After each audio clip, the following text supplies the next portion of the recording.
Hey, I'm Ty with WTI, and I am wearing my 12-inch Afro twist hair. So this is what the hair looks like up close and uninstalled. So it's already stretched and it's already pre-divided, and it comes with 8 packs. So I was able to do my whole head just with 1 pack.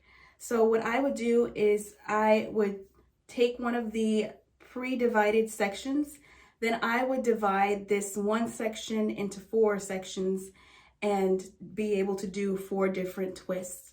So I like the look of that, the thinner twist, because they will come out more in a zigzag like this.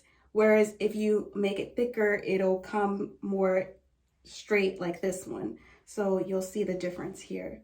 So, I mean, it's a preference, but that's what I did, and I love my hair. I love how light it is, so it's not heavy, it's not weighing down on me, and it's really comfortable to wear. So I highly recommend it, and that's my point of view.